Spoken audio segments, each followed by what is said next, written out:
신성원의 뉴스 브런치. 안녕하십니까. 아나운서 신성원입니다. 오늘 최저임금위원회는 내년도 최저임금을 정하기 위한 제10차 전원회의를 갖습니다. 노동계는 최저임금으로 올해보다 26.9%가 인상된 12,210원을 제시했고요. 경영계는 9,620원 동결을 제시해서 양측 간의 입장이 팽팽하게 맞서고 있는데요. 이런 상황에서 최근 여성 노동자분들이 모여서 최저임금 인상을 두고 노동자 대회를 열었습니다.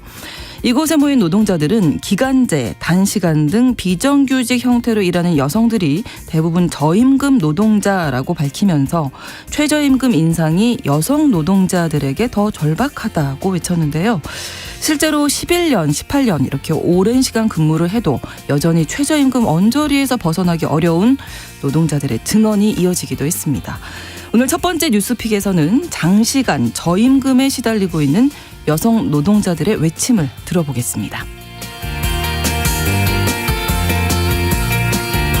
지난 4월 한 10대 여학생이 강남 고층 빌딩에서 투신하며 SNS로 생중계하는 사건이 발생해서 우리 사회를 큰 충격에 빠뜨렸죠.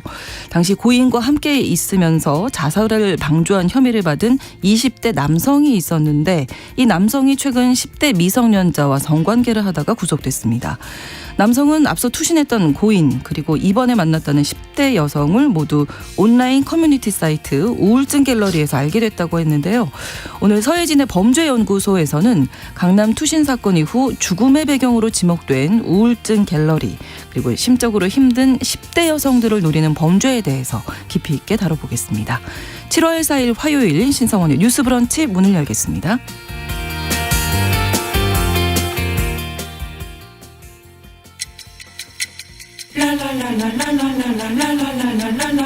듣고 공감하고 진단합니다. 우리 사회를 바라보는 새로운 시선. 신성원의 뉴스 브런치 뉴스픽. 뉴스 브런치 청취자 여러분과 함께 소통하며 만들어갑니다. 짧은 문자 50원, 긴 문자 100원이 드는 샵 9730, 우물정 9730번으로 의견 보내실 수 있고요. 또 라디오와 콩 앱으로도 많이 참여해 주시기 바랍니다.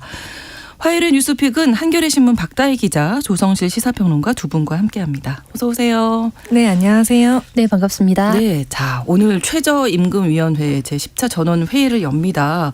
오늘 첫 번째 뉴스픽에서 그래서 장시간 저임금 노동을 하고 있는 여성 노동자들에 대한 이야기 나눠볼 텐데요.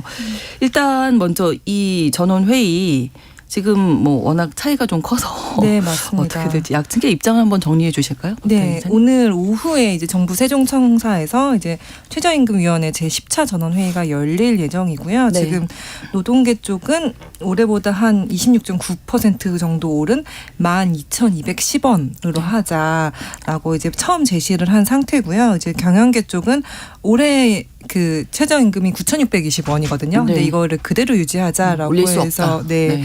말씀하신 대로 간극이 조금 큰 상황이고 그러다 보니 사실 임금 이거 논의 시한은 지났어요. 근데 지난 상태라서 오늘 중으로 좀 수정안을 제출하고 양쪽이 좀 접점을 찾아가는 방식으로 좀 논의가 되지 않을까 싶기는 합니다. 네. 이게 그 제가 어제 편의점에서 그 계란을 사다가 깜짝 놀랐는데 계란 2개 그 반숙란 그게 네. 2,200원인 거예요. 그래요? 제가 너무 놀라가지고 하나 다 먹어도 2,200원이 맞나요? 이렇게 여쭤봤는데 사실 물가가 지금 너무 많이 오른 상태잖아요. 그리고 이제 어제 그 오세훈 서울시장 취임 1주년 간담회에서도 한번 얘기가 나왔는데 아마 하반기에는 서울시 같은 경우는 대중교통 요금도 오를 예정이거든요. 그래서 버스 요금은 일단 한 300원 정도 오른다고 사실상 그 폭은 확정이 된 상태여서 네.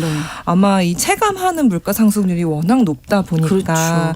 이렇게 그러니까 노동계가 한 12,000원까지 올려라라고 했는데 이게 사실 우리가 느끼는 사람들이 체감하는 또 이게 실질적으로 올랐다라고 느끼기는 조금 힘든 그런 상황인데 또 반대편으로 이제 자영업자분들 입장에서는 네, 네. 처음 9,620원으로 오를 때 또 상당히 굉장히 부담스럽다. 아르바이트를 쓰지 않고 저희 동네 편의점들 같은 경우도 보면은 아르바이트 쓰시기보다는 가족분들이 돌아서 이렇게 하시거나 그러시더라고요. 그래서 좀 직접 일하시는 경우도 많고요. 그래서 약간 이 간극을 어떻게 메워갈지 이게 좀 쟁점이 될 것으로 보입니다. 특히 관심 모으는 부분이 이제 10,000원을 과연 넘길 것이냐 하는 것인데 이제 뭐 10,000원이 상징하는 게 있으니까요. 근데 정부가 최저임금 가이드라인을 제시했다 이런 보도가 나왔더라고요. 네, 가이드라인이라고 하면 최저임금 결정을 위한 객관적인 기준이 합의됐나라고 생각하시는 분들도 계실 수 있을 텐데요. 네. 지금 논란이 되고 있는 가이드라인 같은 경우에는 이제 정부 고위관계자 발이라는 취지의 언론 보도가 나가면서 논란이 된 겁니다. 네. 요약하자면 여러 가지 물가 상승률이나 혹은 경제의 여러 가지 위험들 그리고 불안 요소들을 고려했을 때 올해의 최저임금 합의는 1만 원을 넘을 수 없을 것이다. 1만 원 미만에서 결정될 것이다라는 네. 발언이 언론 보도를 통해서 나가게 됐습니다. 네. 이제 이걸 보고 사실 최저임금 결정위원회에서 노동자 대표 9인과 그다음에 사측을 대표하는 사용자 측 9인 그리고 학계 9인 정도가 들어가서 그렇죠. 합의를 하게 되어 있거든요. 네. 그런데 여기에서 자율적으로 결정하지 않고 사실은 정부에서 정치적인 압력을 가한 것이 아니냐라면서 좀 반발이 일고 있는 상황이고요. 근데 이제 다만 이렇게 정부 혹은 여당에서 가이드라인을 제시했다라는 논란은 올해 처음 나온 것은 아닙니다. 이제 이번 대통령이 취임하기 직전에 이제 인수위원회 당시에도 이제 총리의 최저임금 관련된 견해를 묻는 발언과 관련해서 그것이 영향을 주고 있다라는 좀 논란이 있었고요. 이전 정권에서도 좀 여러 번 반복됐던 이야기인데요. 네. 이것과 별개로 이제 최저임금 결정은 우리가 최저임금제를 운영해야 한다라는 원칙 관련해서는 헌법에 명시가 되어 있습니다. 그런데 그러면 최저임금 인상률이나 결정을 어떻게 할 것인가? 에 대해서는 법률에 규정되어 있지 않고 위원회에 이제 재량이 넘어가 있는 상황이거든요. 네. 그런데 또 처벌 기준은 있습니다. 그래서 결국에 기준 이제 구성 요건이 무엇이냐를 결정해야 거기에 대한 3년 미만의 징역형을 받더라도 유의미한데 그렇죠. 이것을 위원회에다가 재량으로 넘겼다는 것은 사실은 기본권 침해의 요소가 있고 재형법정주의에 반한다는 취지로 이제 헌법소원도 제기되어 있는 상황이거든요. 네. 그래서 학계 측에서는 이제 뭐 우리 물가 상승률이라든지 경제 성장률 그리고 취업률 이 세 개의 지표를 가지고 공식적으로 산술식을 합의해서 이제 이거를 정치적인 어떤 정권의 영향이나 이런 거로부터 좀 자유롭게 매해 예측 가능하게 설정을 해야 된다라는 논의도 계속적으로 있는 상황입니다. 네. 최저임금 놓고 아무튼 양측이 지금 팽팽하게 맞서고 있는 상황이기는 한데 현장에서 이제 누구보다 최저임금 인상을 바라는 분들이 계시죠. 여성 노동자분들이 최근에 이제 모이셨어요. 네, 여러 가지 맞습니다. 이야기들을 하셨는데요. 네. 그러네요. 네. 네, 지난달 이제 말에 근데 사실 지난달 내내 좀 12,000원 네. 최저임금 많이 그렇죠. 해달라고 시위를 여러 번 여셨고요. 그리고 이게 왜 중요하냐면 일단은 현재 최저임금으로는 비혼 1인 가구가 한 달에 쓰는 생계비가 241만 원으로 이제 추산이 된다고 해요. 네. 근데 올해 최저임금 9,620원을 기준으로 한 달 동안 근무를 한다고 하면 월 201만 원을 받거든요. 그러니까 사실 이미 최저임금 생활비를 못 맞추는 상황인 거죠. 근데 특히 이게 여성 노동자에게 중요한 이유는 여성 노동자가 최저임금이 자신에게는 최고임금인 경우에 사업장이 워낙 많기 때문입니다. 그래서 이날 그런 노동자 대회에 나오신 분들도 보면은 뭐 청소 노동자분들도 계시고 콜센터 노동자분 계시고 뭐 학교 비정규직 뭐 아니면은 사실 우리가 뭐 젊은 이제 여성 노동자 중에도 웹툰이나 웹소설 창작하시는 분들도 정말 일부 극소수의 웹툰 작가나 웹소설 작가는 많이 벌지만 대다수는 사실 최저임금도 안 되는 상황에서 심지어 창작을 위한 어떤 활동을 하는 대다수는 무급 노동으로 그냥 이렇게 받고 있는 상황 이런 좀 상황들이 있다 보니까 이분들이 최저임금을 좀 올려달라라고 말씀을 하셨고 그 말인즉슨 한국이 사실 성별임금 격차가 가장 큰 나라잖아요. 그렇죠. 근데 그 성별임금 격차가 큰 원인이 크게 보면 두 가지가 있는 것 같아요. 하나는 같은 사업장 안에서 여성과 남성의 어떤 근속 연수가 차이가 나다 보니까 발생하는 성별임금 격차가 있고 또 하나는 아예 그냥 우리 업종 자체가 성별 분리가 돼 있는 거죠. 그래서 이런 청소, 돌봄, 뭐 급식, 마트 막 이런 여성 특히 중장 중장년 여성 노동자가 많이 일하는 곳은 대다수가 굉장히 낮은 저임금으로 장시간 노동을 할 수밖에 없는 그런 구조로 좀 이루어지고 있어서 네. 이거는 되게 전통적인 어떤 그런 사고관도 있는 것 같아요. 사실 여성들이 일하는 거를 두고 그러니까 남성이 일하는 거는 어떤 이 한 가구의 생계를 책임지기 위한 노동으로 간주를 하지만 여성이 일하는 경우에는 그냥 용돈 벌러 나온 거잖아. 네. 이렇게 간주하는 분위기가 네. 상당히 되게 오래 지속이 되었고 그러다 보니까 여성 노동자가 많이 일하는 이런 작업장에서는 최저임금만 받아도 다행인 그러니까 최저임금 자체가 내 월급인 그런 분위기가 워낙 오래되다 보니까 최저임금 인상이 곧 여성 노동자의 임금 인상과 맞물려 있다라는 이게 그렇게 많이 나오는 거거든요. 네. 그래서 그러다 보니까 여성 노동자분들이 모여가지고 최소한 최저임금 12,000원 정도는 좀 해달라. 우리가 올라야 된다. 18년, 네. 20년을 일해도 최저임금 수준을 못 벗어나는 삶을 살고 있기 때문에 네. 내가 200만 원 벌면 그 달에 230만 원을 쓰게 되는 거죠. 약간 이제 그렇죠. 이런 현실을 좀 바꿔달라라고 요구하는 자리들이 계속 있었습니다. 그 임금 구조가 지금 이제 업종도 얘기를 해주셨는데 임금 구조가 지금 어떻게 돼 있어서 이렇게 장기간 노동을 뭐 10년이 넘게 일하셨는데도 최저임금이라는 거는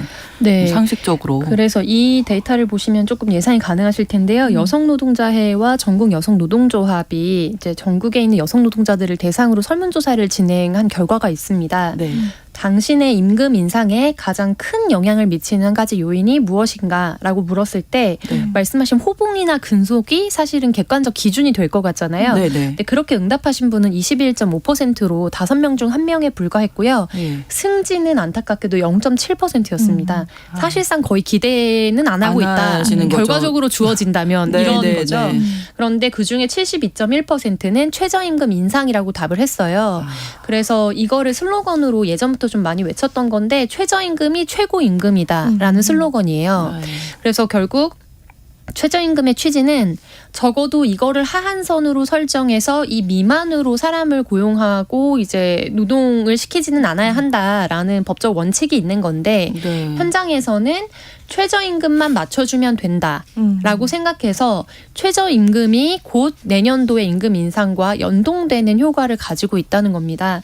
그래서 이런 부분과 관련해서 좀 갑론을박이 있기도 하거든요. 예를 들면 여성들이 주로 이제 직군을 삼고 있는 네. 뭐 돌봄이라든지 이런 특히 중장년 여성들이 많이 몰려 있는 직군에 평균적인 연봉 자체가 낮기 때문에 불가피한 현상이라고 주장하시는 분들도 계시고요. 네. 이것과 별개로 이제 돌봄 노동이나 산업에 대한 전문성 그리고 우리의 인식 그리고 가부장적인 체계 네. 이런 모든 것들이 종합적으로 반영되어 있기 때문에 그 차별이 임금에 결과적으로 반영되고 있다라는 공방이 뭐 학계에서나 또 사회 정치적으로도 좀 지속되어 왔습니다. 네. 그래서 이제 이런 공방이 좀 있게 된 데는 우리가 1980년대 이제 중후반부터 최저임금제를 현실적으로 이제 실현을 해왔는데 사측 입장에서는 이제 최근 한 20-30년간의 인상률을 봤을 때 너무나 대폭 상승을 했다는 겁니다.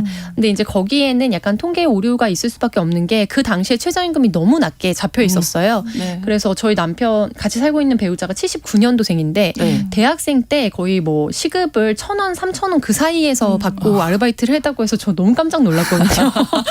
근데 7살 차이밖에 안 나는데도 불구하고 그래서 이제 불과 이제 2000년대 들어서면서 또 어떻게 보면 2010년도 이후에 이제 생활임금에 준하게 최저임금을 설정해야 된다는 논의들이 좀 있어 왔고 네. 그런 영향으로 상승률을 퍼센티지로 이제 환산을 했을 때는 너무 급격한 인상이다. 이렇게 어떤 수치를 기준으로 해서 보느냐에 따라서 좀 공방이 지속되고 있는 상황입니다. 전 너무 놀라셨다는데 놀래고 그런 시설이 1,000원이요? 맞다. 있었지 이런 생각 하게 저도 됐는데. 한 3-4천 원 받고 했던 것 같아요. 4천 원 정도 받았던 것 같거든요. 그렇군요. 2000년대 초반.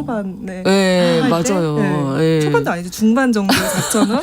그래서 근데 어쨌든 여성 노동자들 같은 경우에는 이제 뭐 저임금도 그래도 고용의 형태도 네. 비정규직이 아무래도 네. 좀 많으시죠. 이게 지표로 나와 있죠. 네, 맞습니다. 비정규직 비율이 상당히 절반 이상 높고요. 근데 지난해 8월 기준으로 보면 사실 남성 정규직 노동자 같은 경우는 월 평균 399만 원을 벌어요. 근데 여성 비정규직 노동자가 월 155만 원을 벌거든요. 너무 적죠.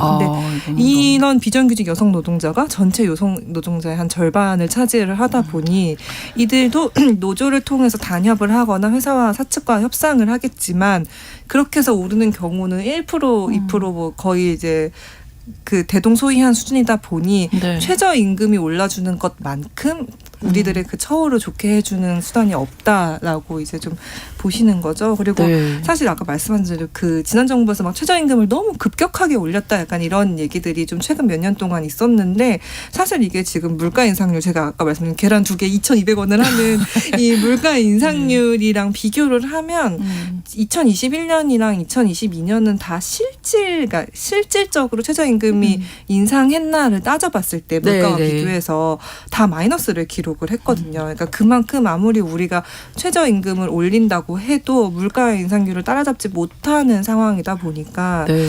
그래서 올해 좀 어떻게 나올지가 조금 더 기초가 그러네요. 주목되는 부분도 있는 것 같습니다. 네. 네. 그리고 고용 형태에서 좀 문제가 되고 있는 거는 아무래도 단기 노동자들도 많고요. 우리 프로그램에서 여러 번 다뤘던 이제 학교 비정규직 노동자들 같은 경우에는 방학 기간이 산입되어 있습니다. 그렇죠. 그래서 이 경우에는 또 임금의 공백이 발생하는 거예요. 이제 그렇게 봤을 때 사실 최저임금보다도 훨씬 준하지 못하는 현실적 급여를 받고 있다는 점. 그리고 두 번째로 최종적인 금액을 최저임금 수준에 맞추는 겁니다. 그런데 네. 복리후생비 명목으로 뭐 10만 원, 15만 원 정도가 들어가면 네. 사실 보훈 임금의 경우에는 최저임금으로 준했을 때 위반하고 있는 그런 사실상의 편법적인 조치들이 현장에서 많이 이루어지고 있기 때문에 네. 이제 500여 명이 같이 참석하셨던 이번 여성 노동자 대회에서는 이제 18년을 근속해서 일해도 최저임금이 곧 나의 임금으로 결정되는 이 업계의 현실에 대해서 좀 고발이 계속해서 이어졌고요.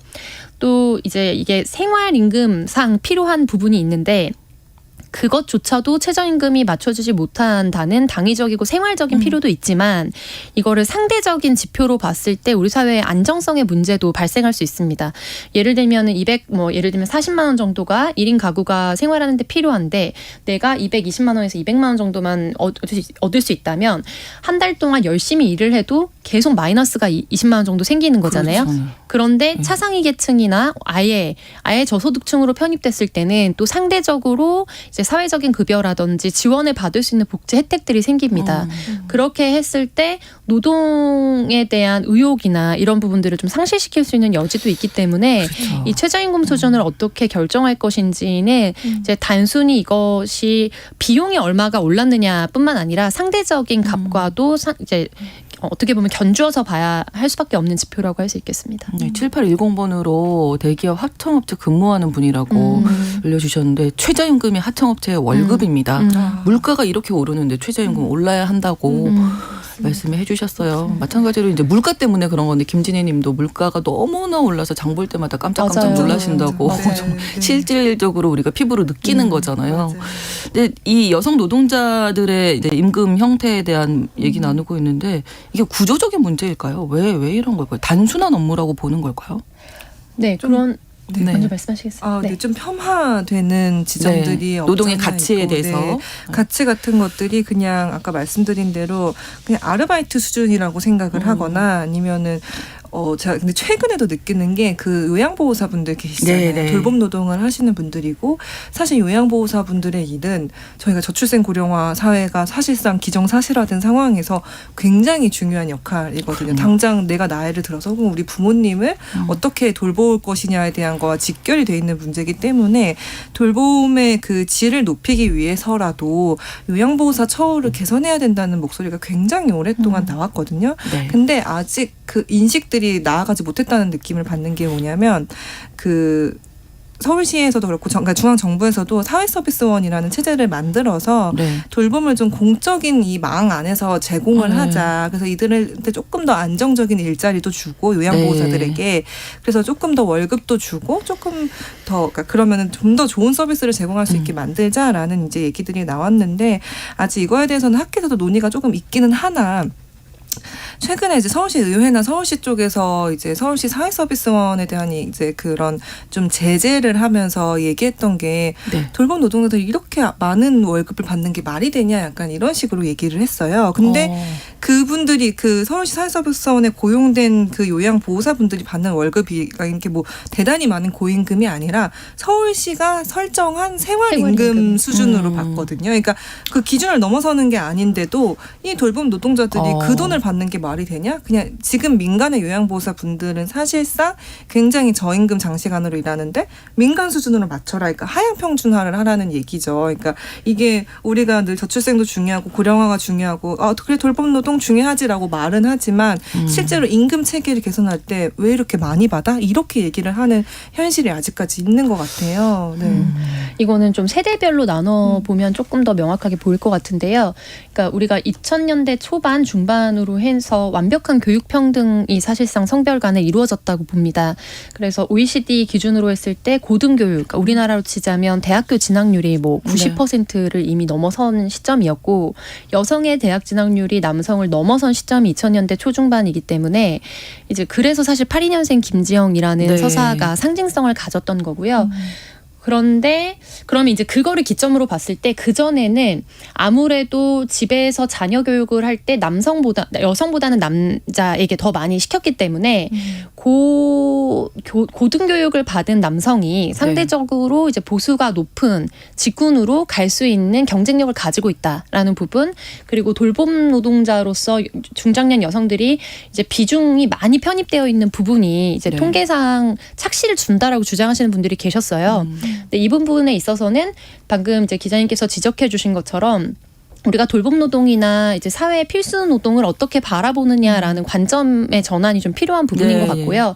우리는 돌봄 노동자라고 부르지만 이제 뭐 유럽이나 미국 같은 경우에는 특히 코로나 국면을 지나면서 이들에 대한 필수 인력이라는 표현을 사용해서 그렇죠. 네, 사회의 기본적인 어떤 시스템을 돌아가게 기여하고 있는 필수 인력에 대한 지원을 어떻게 할 것인가에 대한 생산적 논의들도 좀 이어졌거든요. 네. 그래서 이거 바라보는 관점에 문제가 있을 수 있겠고, 다만 저는 이제 추가적으로 지적하고 싶은 부분은 고등교육을 받았는데 여성들이 이제 중간 세대라고 볼 수 있겠죠. 중간 세대의 평균 임금도 왜 차이가 나고 있는가라고 봤을 때는 이제 채용 부분에서의 차별과 그다음에 진급에서의 차별이 있을 수 있겠습니다.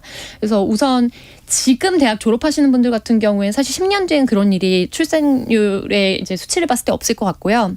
다만 지금 이제 승진하면서 이제 고소득으로 올라갈 것으로 예상되었던 고학력 여성들의 경우에는 네. 이른바 M자 곡선이 선명하게 나타나는 우리의 인구 구조가 있기 때문에 여성의 그 취업률에서요. 네. 재고용이 어렵습니다. 그래서 자기가 이미 기술을 가지고 있고 고등 지식을 이제 숙련도를 가지고 있는 분과로 다시 돌아가지 못하기 때문에 결국에 재취업을 했을 때 갈 수 있는 허들이 그래도 내가 통과 가능한 곳이 지금 저임금, 고 정말 노동밖에 없는 거거든요.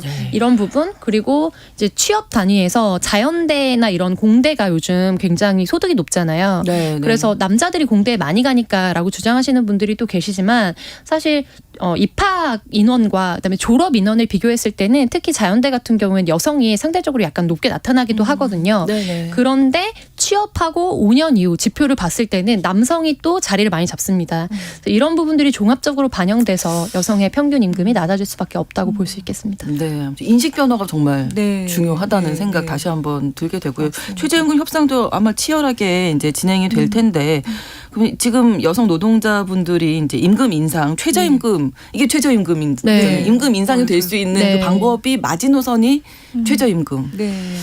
잘 돼야 될 텐데요. 맞습니다. 오늘 좀 합의가 될 가능성도 있다고 보는 시각이 있어서 오늘 결론이 날 수도 있긴 하거든요. 그래서 네. 이거는 추이를 좀 지켜봐야 될 것 같고, 아마 사실 지금 저희가 얘기한 게 거의 또 수도권 기준이긴 해서 아마 지방으로 내려가면 월 200만 원도 못 받는 일자리가 상당히 많고, 네. 그게 또 특히 청년 여성들이 자리 잡게 하는데 굉장히 큰 장벽으로 작용하고 있다고 알고 있거든요. 근데 이렇게 저임금이 계속될 경우 또 문제가 보통 이제 투잡, 쓰리잡을 뛰세요. 맞아요. 투잡, 쓰리잡 뛰고 그렇죠. 쿠팡 다 뛰시고 막 이렇게 예. 하시는데 그거 갖고는 안 되니까. 안 되니까. 네. 그래서 이게 약간 되게 저 얼마 전에 그 한국이 노인 빈곤율이 가장 높잖아요. OECD 국가 중에. 근데 한국이 또 가장 많이 일하는 나라란 말이죠. 그래서 너무 비극적이라는 생각을 했어요. 가장 일은 많이 하는데. 일하는데 우리가 노인이 돼서도 계속 빈곤한 이 나라로 평균적으로 산다는 가장 길게 게 공부하고. 네. 그래서 그러네요. 이 비효율이 어디서 발생하는 걸까 그런 고민을 많이 했는데 네. 뭐 오늘 논의하시는 분들이 이런 점도 잘 고려를 해주시면 좋겠네요. 네. 10,000원이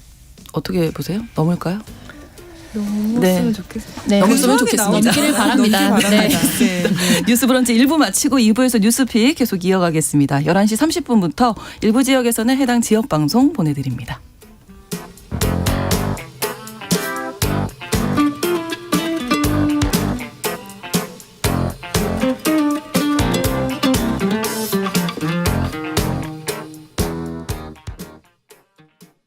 지금 시각은 11시 30분입니다. KBS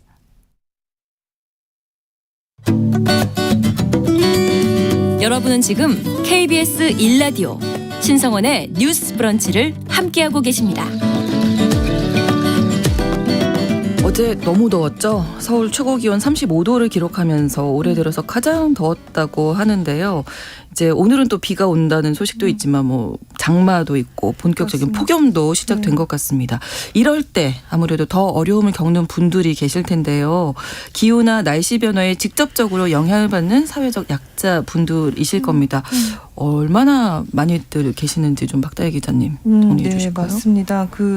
어제는 체감 온도는 거의 39도까지 올라갔더라고요. 네, 너무 더웠어요. 네, 근데 이렇게 딱 더운 날에는 우리가 여기서도 많이 짚었지만 뭐 밖에서 일하시는 노동자분들, 우리는 네. 실내에 있을 수는 있지만 그렇죠. 그런 분들 혹은 이제 아예 에어컨 같은 게 설치가 되지 않은 쪽방촌에 계신 분들이나 노숙인 분들 이렇게 그늘도 없이 네. 계셔야 되는 분들이 훨씬 더 많은 이 직접적인 효과를 그걸 받으시기 때문에 늘 이런 그 기후의 변화 어떤 재난이 있을 때마다 이제 계층에 따라서 좀 어떤 영향을 받느냐를 살펴보는 게 좀 필요한데요. 네. 사실 이제 같은 재난을 겪더라도 회복되지 않았다라고 응답한 그 계층을 보면 사실 취약계층일수록 그게 높아지고 그래서 하층에서는 거의 뭐 10명 중 4명은 우리는 작년에 겪고도 이게 회복되지 않았다라고 말씀을 하시는 분들이 많더라고요. 근데 이게 네.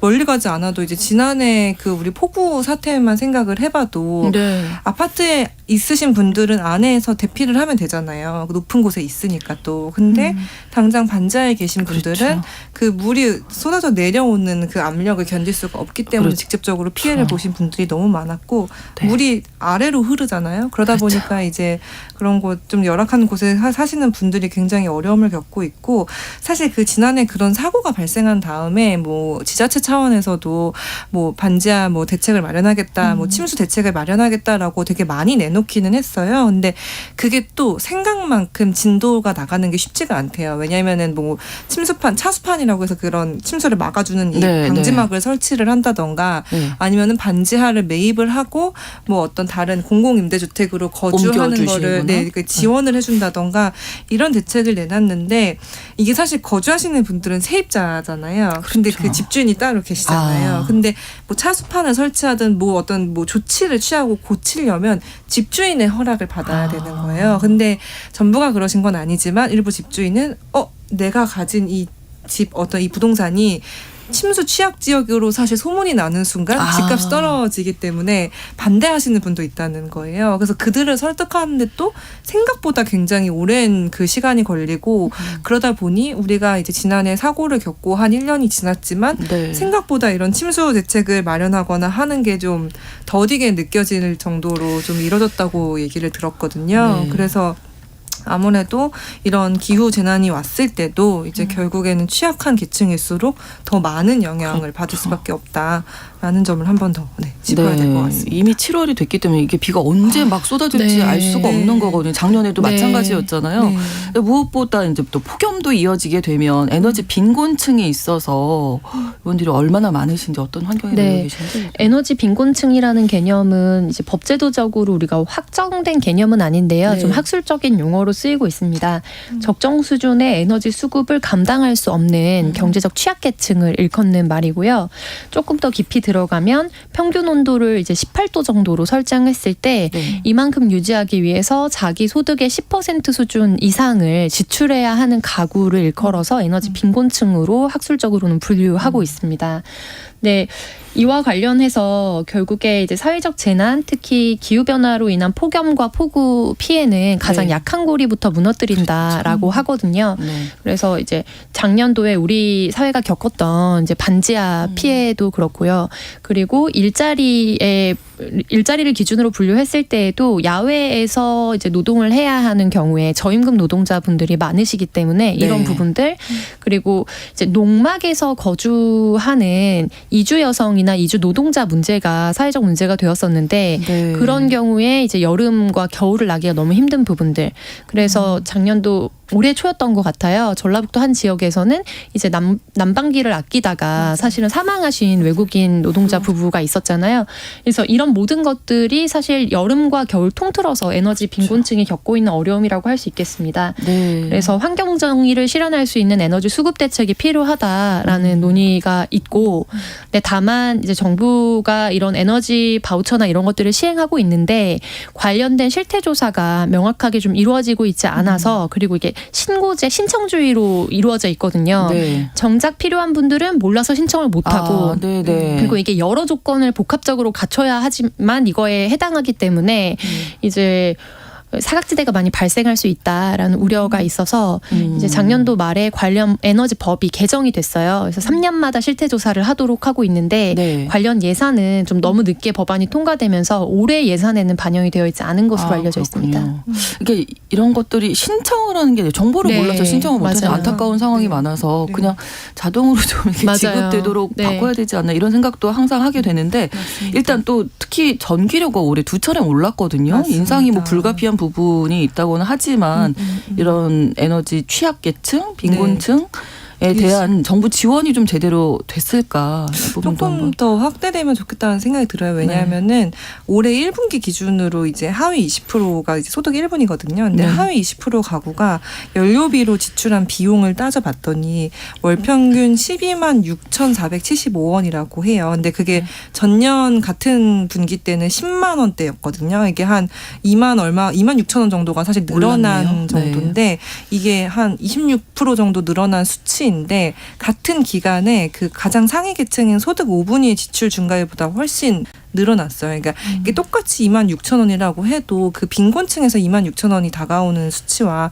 그 상위 계층에서 2만 6천 원이 다가오는 수치는 완전히 다르잖아요. 그리고 실제로 이제 중위소득 50% 이하의 그 독거노인으로 사시는 분들의 그 연료비 지출액이 어떻게 됐나 보니 지난해보다 한 35% 가량 또 늘어난 걸로 나타났는데 같은 시기에 사실 뭐 그 소득이 높은 층 거의 큰 차이가 없는 것으로 나타나서 이게 하위 계층일수록 오히려 더 많이 이 연료비가 오르는 상황에 대해서는 정부가 그 갭을 좀 줄이도록 좀 지원을 해줘야 되는 것 같고요. 이게 네. 아무래도 전기가스 요금이 계속 한 5%씩 좀 인상이 되면서 이번 여름을 지나면서 또 사실 냉방비나 이런 게 많이 나올 텐데 그거에 대한 대책이 좀 필요해 보입니다. 폭염도 네. 이제 시작이라고 하니까 맞습니다. 에너지 비용도 그렇고 건강에도 위협이 되고 또 아까 처음에 말씀해 주셨 박다혜 기자님 말씀해 주셨던 바깥에서 일을 하시는 분들 노동자분들. 예, 네. 노동자분들이 좀 이렇게 쉴 수 있는 네. 뭐 공간도 마련되고 법적으로는 뭐 몇 시간 일하면 얼마 쉬고 뭐 이런 게 다 네. 정해져 있잖아요. 네. 네.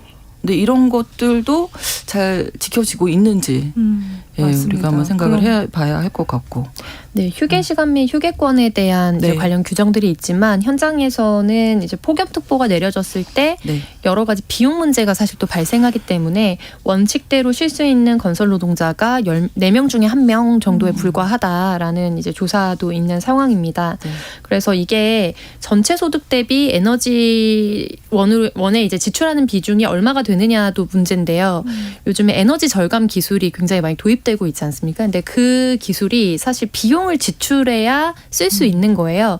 그러면 주거의 형태와 주거의 질이 다른 만큼 사실 조금만 난방에 신경 써도 따뜻하게 지낼 수 있는 주거 공간에 거주하는 분들과 워낙 주거의 질 자체가 낮기 때문에 사실 더워지면 더워질수록 여기로부터 자유로울 수 없고 더 많은 에너지를 써야 하는 이런 악순환이 계속해서 반복되고 있는 겁니다. 네. 그래서 이런 부분들과 관련해서 가장 좀 필수적인 조치는 아까 진행자님께서 얘기하신 것처럼 이걸 신청주의에 귀하지 않고 정말로 필요한 사람들에게 우리가 빅데이터를 이용해서 사실 시스템을 바꾸면 충분히 연동시킬 수 있거든요. 네, 네. 그리고 이게 신청주의다 보니까 작년도에 380억 정도였던 것 같은데 예산이 편성됐었는데 그중에 150억, 200억 가량이 불용으로 네, 처리되면서 안 쓴 거죠. 네. 150억 가량이 또 삭감이 됐어요. 올해 예산에는. 아우, 너무 아까운데요. 네, 그러니까 매치만 잘 시켜주면 정말로 필요한 사람들에게 쓰일 수 있는 예산이 네. 제대로 집행되지 못하고 있는 부분, 이 부분에 대한 개선이 가장 절실해 보입니다. 네, 정책이 좀 촘촘히 마련돼야 되겠다 이런 생각 해보게 됩니다.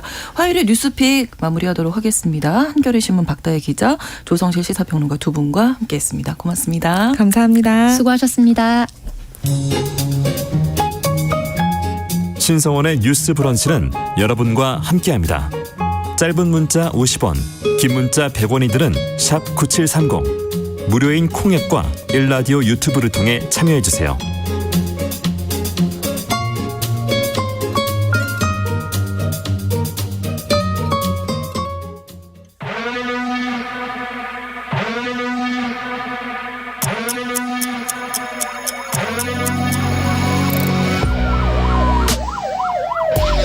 범죄를 통해 우리 사회의 이면을 살펴본다. 뉴스 브런치 서혜진의 범죄연구소. 우리 사회에서 벌어지는 범죄를 통해서 더 나은 사회로 가기 위해 연구하는 시간, 서혜진의 범죄연구소 시작하겠습니다. 서혜진 변호사 나오셨습니다. 네, 안녕하세요. 어서 오세요. 네, 자 오늘은 어떤 이야기 나눠볼까요? 우울증 갤러리라고 아마 네. 많이들 최근에 들어보셨을 거예요. 네. 이 갤러리, 그러니까 인터넷 커뮤니티의 하나인데 여기서 벌어진 이제 범죄들에 대해서 좀 들여다보려고 합니다. 네. 아, 이게 좀 많이 걱정이에요. 여기 이제 10대 소녀 그 지난 4월이었었나요? 맞아요. 그 예. 사건이? 지난 4월에 강남역의 이제 한 빌딩에서 그 10대 여학생이 네. 그 투신 자살하는 그 과정을 SNS로 생중계를 했잖아요. 이게 사실 유례도 없었고 네. 정말 충격적인 사건이었던 것 같아요. 그렇습니다. 이게 이런 식으로도 이제 다른 식의 네. 뭐 자살 장면을 중계하는 거에 대해서는 사실 사람들이 별로 생각하지 못하다가 네. 이런 걸 직접 이제 목격을 하니 이제 이런 유사한 식의 그 뭐 극단적 선택의 방식이 좀 사람들이 많이 모방할 수도 있을 것 같아서 좀 우려가 돼요. 그렇습니다. 근데 같이 그 당시에 있었던 남성이 있었다까지는 저희가 알고 있었거든요. 네, 네. 이 남성이 있었는데 그 남성은 우울증 갤러리에서 이 여성을 알게 됐고 됐다. 네. 그래서 만났는데 뭐 자살 직전까지 함께 있었지만 자신은 계속 그 자살을 말리려고 했다 이렇게 주장을 했지만 경찰의 어떤 추가 조사 과정에서 이 남성이 이 여성의 어떤 자살을 방조한 혐의가 인정이 된다고 판단을 해서 네. 지금 1차적으로는 경찰에서는 자살 방조의 혐의가 있다고 봐서요. 네. 검찰로 지금 이 사건이 넘어간 상태이고 네. 아직 이제 검찰 수사 중에 있는 것으로 확인이 되고 있습니다. 그런 와중에 사건이 또 하나 네. 생긴 거죠. 이 남성이. 네. 지난주에 이 같은 남성이 또 10대 여학생과 성관계를 가진 혐의로 경찰에 입건이 되고 경찰에서 긴급 체포하고 구속영장을 청구했다 이런 기사가 났는데 네. 이 남성과 이 여성을 알게 된 그 매개체도 다름이 또 아니라 우울증 갤러리였던 갤러리래요. 거예요. 예. 그리고 심지어 이 10대 여학생은 나이가 그 16세 미만 여학생이에요. 그러니까 지금 현행법상 19세 이상의 성인이 16세 미만의 그 여성과 성관계를 가지는 경우에는 네. 어떤 뭐 폭행이나 협박 이런 강간의 어떤 수단이나 이런 것을 가리지 않고 없어도. 상대가 뭐 동의를 했느냐 안 했느냐 이런 것도 따지지 않고 미성년자 의제 강간으로 형법이 규율을 하고 있거든요. 사실 이건 되게 큰 죄예요. 그럼요. 네. 네. 16세 미만인데. 네. 그리고 또 이게 남성이 되게 의심스러운 것은 같은 이런 인터넷 커뮤니티에서 자꾸 이런 미성년 여성을 자꾸 만나서 이런 행각을 벌인다는 거가 그렇죠. 사실 이런 범죄 외에도 좀 여죄가 더 있을 가능성이 있을 것 같아요. 네, 네. 이 우울증 갤러리에서 10대 여성들을 상대로 성적 착취를 했던 것으로 알려졌죠. 뭐 이른바 신대방팸, 뭐 신림팸이라고 네. 있는데 경찰이 수사 중이었는데 지금 상황 어떻습니까?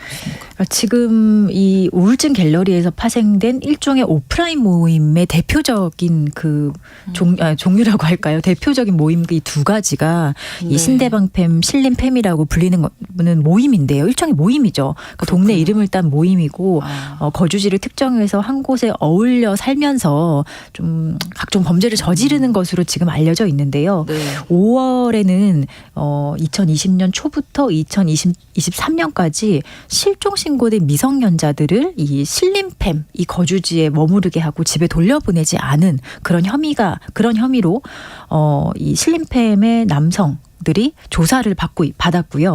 그리고 그 중에 일부 남성들은 뭐 교제하던 미성년자를 협박하고 마약을 투약하기도 했고 또 뭐 미성년자 의제 강간 혐의를 받는 사람도 있다고 합니다.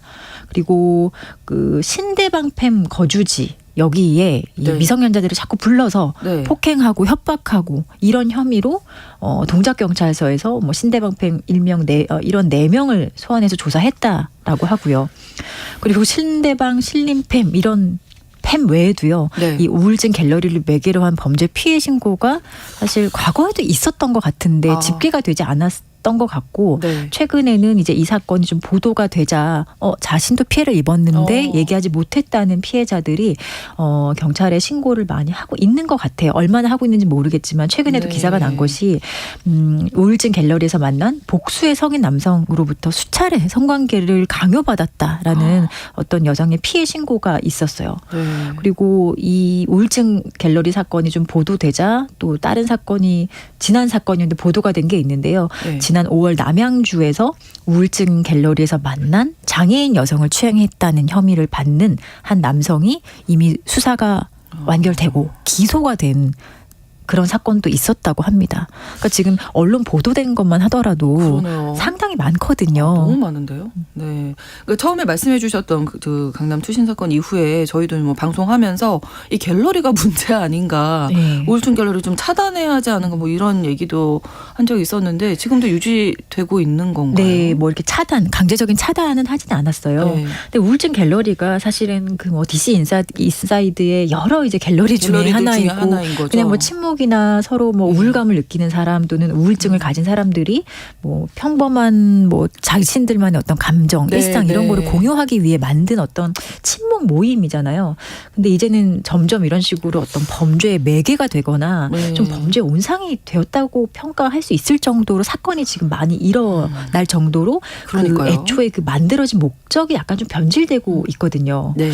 근데 이 우울증 그 투신 사건이 작년 4월에 일어난 후에 네. 이제 그 다음 달인 5월에 경찰이 방송통신심의위원회에 이 갤러리에 좀 접속 차단 요청을 했었어요. 네. 근데 방심위는 일단은 그 심의 의결을 좀 보류했습니다. 근데 전문가의 어떤 법률 자문도 필요하다는 이유도 있었는데 네. 이제 가장 중요하게 본 것이 어쨌든 이 우울증 갤러리를 통해서 위안을 받는 사람들도 있다.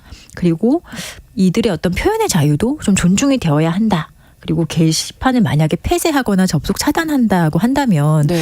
여기서 끝나는 게 아니라 이런 사람들이 또 다른 곳에 다른 곳으로 가서 옮겨간다. 네, 또 다른 걸 만들고 또 거기서 또 만약에 이런 일이 일어나면 계속 차단하고 폐쇄하는 것을 반복하는 것은 사실은 좀 현실적으로 어려운 면도 없지 않아 있거든요. 그리고 어떤 기준에 따르면 그 전체 게시물의 한 70% 정도가 좀 불법적인 게시글이 올라와야 되는데 네. 지금 우울증 갤러리는 그 정도는 그렇지 아니다라는 않다. 판단을 했던 것 같아요. 그래도 미성년자들이 자꾸 이제 들어가는데 이렇게 범죄 악용되고 그렇죠. 일단은 뭐 자유가 자유규제 일어나고 막 네. 하니까 이게 좀 너무 걱정인데요. 부모님들 입장에서는 네. 미성년 자녀들이 혹시 이런 갤러리 활동을 하면서 이게 우울증 갤러리라고 이제 보도돼서 알려졌잖아요. 네. 그럼 호기심에 그쵸. 한번 또 들어가 보다가 모르는 이렇게 사람도 저런 데가 있어 네. 하고 사실 알려졌을 수도 있고 아마 그 이런 것도 좀 우려한 것 같아요. 초기에 경찰이 좀 적극적으로 이거에 대해서 그 조사나 수사를 막 하지 못했던 것이 네. 그렇게 막 너무 좀 세게 조사를 할 경우에 네. 오히려 이 우울증 갤러리를 조금 더 어떻게 보면 홍보라고 할까요? 더 알려지는 방식으로 조사를 하면 너무 커지면 네, 이런 네. 좀 부작용이 좀 많아지지 않을까라는 우려를 했던 것 같긴 해요. 그렇군요. 아무튼 이 우울증 갤러리에서뿐만 아니라 우울감을 느끼거나 좀 이렇게 심적으로 좀 취약한 특히 10대 여성들을 타겟으로 한 성범죄가 또 어떻게 보면 요즘에 좀 새로운 유형처럼 뭉치고 맞아요. 있는 게 네. 아닌가 이런 생각이 좀 들어요. 그루밍 성범죄 네, 또는 네, 뭐 네. 온라인 그루밍 이렇게 얘기를 많이 하는데 네. 이 그루밍이라는 거의 그 특징이 처음에는 상당히 어떤 그 신뢰관계 내가 너를 믿어 그리고 네, 네. 나를 믿을 수 있는 사람이야 그리고 얘를 그 과정에서 뭐 상담을 해줄게 아니면 네, 뭐 이야기를 대화를 나눠줄게 들어준다면서요. 그렇게 막 네. 접근을 하고 네. 경우에 따라서는 접근할 때는 할 때 사람 뭐 또래 여성인 것처럼 좀 사칭하는 경우도 있고 아니면 피해 입은 게 있다 이러면은 경찰을 사칭하는 경우도 생각보다 많아요. 근데 그런 식으로 좀 신뢰를 딱 쌓고 나서 네. 그 다음에 이제 신뢰가 형성이 됐다라고 판단하면 그 어떤 그 신뢰관계를 이용해서 범행 자신의 어떤 목적을 실행을 하는 건데 근데 이게 되게 나쁜 것이 범행 실행을 한 이후에도 지속적으로 어떤 성착취나 다른 착취 범죄로 이어진다는 데 문제가 있어요. 왜냐하면 그루밍이라는 것 자체가 어떤 상대방을 심리적으로 지배하는 거기 때문에 범죄 피해가 일어났다고 한다면 거기서 끝나는 게 아니라 사실상 일상을 상당히 지배하기도 하고 네. 피해에서 회복되지 못하도록 계속 어떤 심리적으로 교묘하게 지배하기도 하고 아니면 협박하기도 하고 다른 범행을 다른 범죄로 이어지는 경우가 되게 많아서 네. 그게 좀 이 그루밍 범죄의 특징이기도 하고 네. 가장 큰 문제이기도 해요. 그래서 지금 이 우울증 갤러리 같은 경우는 이런 식으로 온라인에서 나도 좀 우울해, 나도 우울감을 느껴, 나도 그런 치료 받은 적 있어 이런 식으로 좀 동질감을 느끼는 방식으로 접근해서 이제 그 신뢰를 어느 정도 형성한 다음에 오프라인에서 만나서 네. 이런 식으로 뭐 성범죄를 일으킨다든지 다른 범행을 한다든지 이런 식으로 가는 어떤 그 범죄의 유형 같은 네. 것이 좀 형성이 된 것 같습니다. 그러니까 본인이 성범죄의 어떤 피해자가 된 것도 모른다면서요. 그렇죠. 이게 범죄 피해인지 알아차리기 되게 어려워요. 왜냐하면은 이게 어디서부터 내가 범죄 피해인지 아니면 어느 순간부터 이거를 피해라고 인식을 해야 하는지를 일단 잘 모르거든요. 이거는 성인 같은 경우도 사실 판단하기 어려워요. 그런데 10대 미성년자들이라면은 사실 어떤 뭐 정서적인 기반이나 경제적 기반이나 아니면 이런 문제를 해결하고 상담해 줄 수 있는 그런 기반 자체가 성인에 비해서 매우 부족하기 때문에 네. 알아차리는 것 자체가 상당히 어려워요. 그래서 처음에 일단 신뢰감을 형성했기 네. 때문에 네. 이게 나 저 사람이랑 얘기도 했고 네. 상담도 했는데 이거는 범죄라니 뭐 이게 범죄일 수가 있어라고 생각을 하고 계속 이제 자신의 어떤 뭐 개인 정보를 얘기한다든지 신상에 대해서 얘기를 하는 그 과정 자체가 사실은 계속 이제 상대방에게 정보를 주면서 범죄를 더 일으키게 하는 요소인데 근데 그거를 잘 알기 어렵다는 거죠. 이게 어느 단계부터 범죄인지 사실 되게 어려워요. 그러다 보니까 뭐 엄마한테는 당연히 얘기 못하고 얘기 못하죠. 부모님께는 예. 얘기 못할 거고 그렇다고 뭐 친구들한테도 얘기 못할 거 같고 네. 외부 어떻게 도움을 요청할 수 있는 방법도 피해를 모를 거 인지를 같고. 해도 어디다가 얘기해야 될지 사실 참 모르는 거예요. 저희가 막 네. 홍보도 많이 하고 어디에 네. 신고하고 상담센터 몇 번이고 이런 네, 얘기 네, 많이 네. 하는데 사실 그렇게까지 그 상담을 받아야겠다. 아니면 누구한테 얘기해야 하고 마음 먹기까지가 이 친구들한테 너무너무 어려운 거예요. 그렇죠. 네. 근데 왜 이렇게 이런 현상들이 그러니까 발생하는 이게 걸까요? 그 취약한 어떤 상태에 있는 사람들 네. 그러니까 이게 뭐 우울증을 가진 사람이 다 취약하다는 얘기는 아닌데 네. 그래도 우울증을 가진 조금 더 10대 여성들이 상대적으로 더 성적인 대상으로 이용해도 괜찮다라고 생각하는 그런 잘못된 문화가 이 온라인상에 형성된 것이 많은 것 같아요. 근데 이게 이 사람들이 이런 식으로 범행을 저지르고 나서 거기서 끝나는 게 아니라 자기가 어떻게 했는지 후기를 막 자세하게 써서 커뮤니티에 올려요. 그리고 서로 막 공유를 하고 근데 이거 자체가 이런 행태를 계속 이어간다는 거는 그 온라인 커뮤니티 상에서는 이런 문화가 형성이 됐다는 거예요. 그래서 최근에 이걸 가지고 토론회도 열리고 했었는데 네. 이게 강간 문화의 또 다른 모습이다. 온라인상에서 일어나는 강간 문화의 모습을 보여주는 대표적인 예라고 평가하시는 분도 계셨어요. 네. 근데 그리고 취약한 여성들은 조금 더 이게 피해가 있어도 신고하기 어렵겠지. 또는 신고해도 뭐 외연상 동의가 있는 것처럼 보이는 경우가 많으니까 네. 문제되지 않겠지라고 좀 안일하게 생각하는 경우가 많은 거죠. 예. 이게 그리고 이 가장 좀 잘못된 것이 이 우울증 가진 10대 여성들에 대한 잘못된 인식. 그러니까 얘들은 나와서 만나자고 하면은 다 만나줄 거야. 또는 상담해준다고 하면은 다 그냥 나오지 않겠어라고 좀 잘못된 시선으로 바라보는 이 인식 자체가 이런 범죄를 계속 이제 양산시키는 가장 큰 원인인 것 같아요. 네. 우울증 갤러리 좀 차단하면 안 되나요? 이 정도쯤 되면 이건 안 될 것 같은데요. 근데 이렇게 차단을 해도 또 네. 다른 또 곳에서 다른 곳에서 저도 이럴 것 또 같아요. 그 청소년들에게 벌어지고 있는 일이어서 가해자 처벌도 중요하지만 우리 이 학생들을 좀 어떻게 고민도 해결해주고 좀 이야기를 들어줄 곳이 네. 필요하다 이런 생각도 드네요.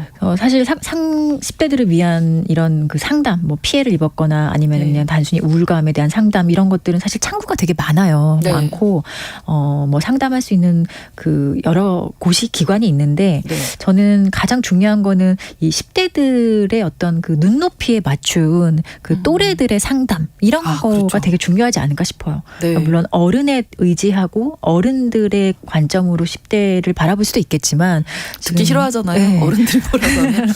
잔소리 같기도 하고 네. 10대들이 가장 제가 볼 때는 이런 그 범죄나 이 온라인상의 범죄 피해에 노출되어 있는 것은 솔직히 좀 위로받고 싶기도 하고 그렇죠. 감정을 공유하고 싶은 그 외로운 마음이 가장 크지 않을까 싶거든요. 그리고 네. 우리가 인터넷이라는 게 사실 이제 일상의 오프라인의 연장이잖아요. 그래서 이런 걸 좀 구분하지 않고 네. 이 우울증 갤러리를 통해서 좀 잘못된 방식으로 우울감을 공유하기보다는 좀 제대로 된 시스템이나 네. 제대로 된 개인이나 기관 이런 것들이 있으면 이 친구들에게 더 도움되지 않을까. 쉽게 상담받고 쉽게 치료할 수 있는 그런 곳이 더 많아졌으면 좋겠어요. 네. 잔소리하지 마시고 관심을 네. 좀 많이 가지셔야 될 것 같습니다. 서혜진의 범죄연구소 서혜진 변호사와 오늘 함께 이야기 나눴습니다. 고맙습니다. 감사합니다. 옥상 달빛의 노래 수고했어 오늘도 들려드리면서 신성원의 뉴스 브런치 화요일 순서 마치겠습니다. 저는 내일 다시 오겠습니다. 고맙습니다. 세상 사람들 모두 정답을